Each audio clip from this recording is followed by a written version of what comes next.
ఒక్కసారి కొమ్మూరి గోల్డ్ కి కాల్ చేయండి. తాకట్లో ఉన్న మీ బంగారాన్ని విడిపించి మార్కెట్ ప్రైస్ కి వాళ్ళు కొనుక్కుని మిగతా డబ్బులు మీకు ఇచ్చేస్తారు. హాయ్ హలో నమస్తే వెల్కమ్ టు అవర్ ఛానల్. బంగ్లాదేశ్లో హిందువులు బతకాలా లేకపోతే అందరూ కలిసి కట్టుకొని దేంట్లోనైనా దూకి సావాలా అనే స్టేజ్కి వచ్చింది సార్ బంగ్లాదేశ్. ఎందుకంటున్నా అనుకున్నారా? మొన్న దీపు చంద్రదాస్ నిన్న ఒక అబ్బాయిని ఫ్లైఓవర్ మీదకి వెళ్ళి బాంబు వేసి చంపారు. ఈరోజు ఇంకొక అబ్బాయిని నువ్వు ఎవరికో సపోర్ట్ చేస్తున్నావు అని చెప్పేసి ఒక అపనింద వేసి అబ్బాయిని చంపేశారు. ఆ అబ్బాయికి సంబంధించి డీటెయిల్స్ తీసుకునే ప్రయత్నం చేద్దాం. అమృత్ మండల్ అలియాస్ సామ్రాట్, ఈ అబ్బాయికి సంబంధించి ఈయనని వేటాడి మరీ చంపారు. దానికి గల కారణం ఏంటి అంటే, సామ్రాట్ అనే వ్యక్తి ఇస్లాం అనే ఒక వ్యక్తిని గన్ పెట్టి బ్లాక్మెయిల్ చేస్తూ ఉండగా అక్కడ ఉన్న వాళ్ళంట ఆయనని కొట్టి కొట్టి కొట్టి చంపేశారంట. దానికి గల కారణం ఏంటో తెలుసా? వీడు ఏదో ఒక ముఠాలో ఉండుంటాడు, అందుకోసం అని చెప్పేసి మమ్మల్ని టార్గెట్ చేసి ఆ ఇస్లాం అనే వ్యక్తిని చంపడానికి ప్రయత్నిస్తున్నాడు, అందుకోసమే అక్కడ ఉన్న గ్రామస్తులను చంపే ప్రయత్నం చేశారంట. సామ్రాట్ని క్రిమినల్ అని అసలు నిర్ధారించాల్సింది మీరా? అక్కడ సామాన్యుల నిర్ధారించాల్సింది? కోర్టులు లేవా మీకు? మీకు ప్రైమ్ మినిస్టర్లు లేరా? జైళ్ళు లేవా? నడి రోడ్డు మీద చంపే అంత ధైర్యం మీకు అసలు ఎక్కడి నుంచి వస్తుంది? ఎట్లా అసలు ఒక విషయానికి సంబంధించి ఒక ఇంట్రాగేషన్లు ఉండవు, ఒక మాట ఉండదు, ఏముండదు.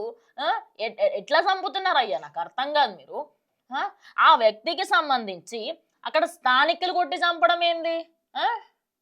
స్థానికులు ఎందుకు చంపుతున్నారు అసలు? ఆయన పేరు హిందూతోనుందనా? మరి దేనికోసం చంపిర్రు? ఇస్లాం అనే వ్యక్తికి సంబంధించి ఆయనకి గన్ పెట్టి మాట్లాడాడని, ఆయనని బెదిరిస్తున్నాడని చెప్పేసి అంటున్నారు కదా. ప్రూఫ్ ఏదయ్యా? ప్రూఫ్ ఏది? ప్రూఫ్లు లేకుండా అసలు కోర్టులే దేనికి సంబంధించి ఒప్పుకో. అలాంటిది మీరు ఒక మనిషిని ఎలాంటి ప్రూఫ్ లేకుండా, ఏమి నిర్ధారించకుండా, ఏమి ఇంట్రాగేషన్ లేకుండా అగాధం సంపుడేంది? నాకు అర్థం కాదు. మొన్న దీపు చందర్ దాస్ని ఆయన ఏమీ తప్పు లేకపోయినా అసలు అందరూ ఒకటే, నేను సెక్యులర్నేరా బాబు అని చెప్పిన దానికి వాడికి సంబంధించి రిజిగ్నేషన్ పెట్టిపిచ్చి మరి నడి రోడ్డు మీద గుడ్డలూడ తీసి కొట్టుకుంటూ నరకం అనుభవించి కాల్చిర్రు కదా అయ్యా. నిన్న కూడా ఫ్లైఓవర్ మీదకి వెళ్ళి ఒక అబ్బాయికి కింద ఉన్న అబ్బాయి మీద బాంబు వేశారంట. ఒక ప్రైవేట్ ఫ్యాక్టరీలో పనిచేస్తున్న అబ్బాయి. ఆయన ఏం పాపం చేసిండు? ఈరోజు ఈ సామ్రాట్ అనే అబ్బాయి ఏం పాపం చేసిండు? అసలు మీకు ఇండియన్స్ అక్కడ ఉంచే ఉద్దేశం ఉందా లేదా?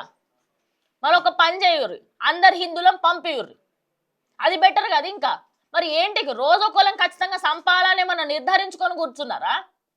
3 రోజులు 4-5 రోజుల నుంచి రోజుకొకళ్ళని చంపుతున్నారు. అంటే ఒక మైనారిటీగా అక్కడ బ్రతకడమే కష్టం అన్నట్టు అయిపోతుంది. హిందువులకి భద్రత లేదు. సరే, భద్రత లేకపోతే సరే, హిందూ దేవాలయాలకు భద్రత లేదు. సరే, మా దేవుళ్ళకి మేము ఎట్లా పూజ చేసుకుని మేము క్షమాపణ చెప్పుకుంటాం, అది వదిలే. మనుషులకి ఇంకెంతమందిని చంపుతారు?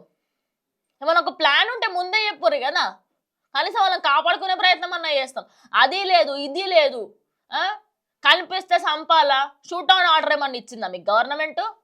అసలు ఈ యూనస్ ప్రభుత్వం ఏం చేస్తుంది? అసలు ప్రభుత్వానికి సంబంధించి ఒక వ్యక్తిని క్రిమినల్ అని కానీ, ఆ వ్యక్తికి సంబంధించి ఏదైనా ఒక విషయాన్ని నిర్ధారించాల్సింది మనుషులా? నార్మల్ మనుషులా? ఒక గవర్నమెంట్ ఇన్వాల్వ్మెంట్ ఉండదు, ఒక మినిస్టర్ ఇన్వాల్వ్మెంట్ ఉండదు, ఒక కోర్ట్ ఇన్వాల్వ్మెంట్ ఉండదు, ఒక సర్పంచుల ఇన్వాల్వ్మెంట్, చిన్న వాటి కూడా ఇన్వాల్వ్మెంట్ లేకుండా అగాధం నడి రోడ్ల మీద ఎట్లా చంపుతున్నారు అసలు మీరు? మొన్న దీపు చందర్, నిన్నొకైన, ఇవాళ సామ్రాట్. రేపెవరు చెప్పండి? రేపు ఇంకెవరు? అసలు స్థానికులు కొట్టి చంపిర్రు అనేది అసలు నేను జీర్ణించుకోలేకపోతున్నా. బంగ్లాదేశ్కి సంబంధించి రోజుకి హిందువుల పైన అఘాయిత్యాలు ఎక్కువ అవుతున్నప్పటికీ కూడా అక్కడి గవర్నమెంట్ ఎందుకు నోరు మూసుకుంది? మొన్న దీపు చందర్ దాస్ది అది ఇప్పటి వరకు ఎందుకు చంపారు, ఎందుకు కొట్టిర్రు అనే దానికి అక్కడి ప్రభుత్వం నుంచి క్లారిటీ రాలేదు. సరే, అది వదిలేసేయండి, ఓకే. ఎందుకంటే అక్కడ మాకు లైవ్లో అన్నీ కనిపిస్తున్నాయి, మీరు అన్నిటికీ సంబంధించి మీరు సమాధానం ఇవ్వాలి అనుకోవట్లేదు, నేను అర్థం చేసుకుంటా.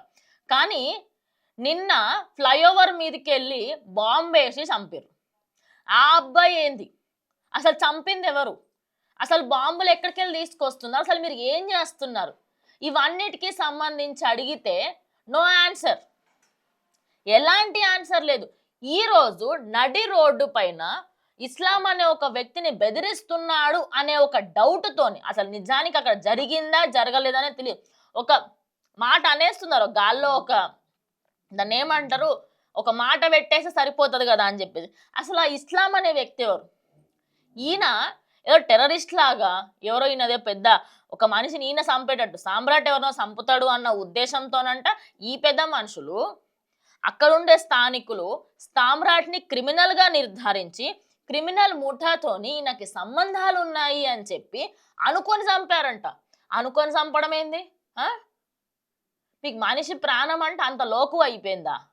రోజుకొకళ్ళని చంపనీకి మీకు ఏమైనా స్క్రిప్ట్లు రాసుకొని కూర్చున్నారా? రేపు చంపడానికి ఇది ముందే చెప్దాము అని చెప్పి. క్రిమినల్ ముఠాకి సంబంధించినోడు అయితే సరే, ఇప్పుడు ఇదే మాట్లాడుకుందాం, మీ వాళ్ళ దిక్కు మాట్లాడు. క్రిమినల్ ముఠాకు సంబంధించినోడే, నువ్వా శిక్షించాల్సింది, స్థానికులా శిక్షించాల్సింది. మీ యూనస్ ప్రభుత్వం ఏమైంది? ఆ పెద్ద మనిషి ఎటు పోయిండు? ఎందుకు మాట్లాడతలేడు ఈ విషయాల మీద?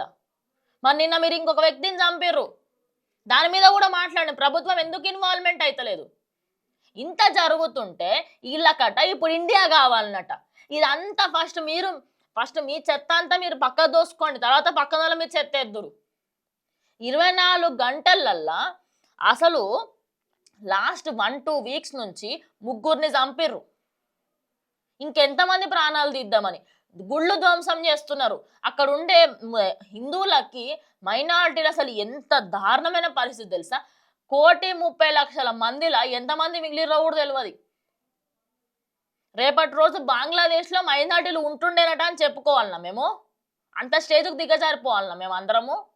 అసలు ఏం చేద్దామని, అసలు హిందూస్ని అక్కడ ఏం చేద్దాం అనుకుంటున్నారు? రోజు రోజుకు ఒకళ్ళని చంపుతూ వస్తున్నారు. ప్రభుత్వాలు ఏం చేస్తారంటే ప్రభుత్వం సైడ్ నుంచి జీరో రెస్పాన్సిబిలిటీ. చంపుకోరే నాకెందుకు, ఎలక్షన్లు వస్తున్నాయని చెప్పి ఒక స్టూడెంట్కి సంబంధించి అక్కడి నుంచి స్టార్ట్ అయిన లొల్లి ఇక్కడి వరకు వచ్చింది. మరి రేపు ఇంకెవరిని చంపుతారు? అసలు నిజానికి దీని మీద మీరు ఏమనుకుంటున్నారు? స్థానికులు చంపడం ఏంటి? ఏదైనా అయితే కోర్టులు చూసుకోవాలి, ఏదైనా అయితే పోలీసులు చూసుకోవాలి. అది కాకుండా అక్కడ స్థానికులు ఆయనని కొట్టి కొట్టి కొట్టి సామ్రాటికి వెళ్ళారు. ఇప్పటికే 3 చనిపోయారు. దీని మీద మీరు ఏమనుకుంటారో ఖచ్చితంగా కమెంట్ చేయండి. ఇది వాటి వీడియో, ఇంకో వీడియోతో మళ్ళీ కలుస్తాం.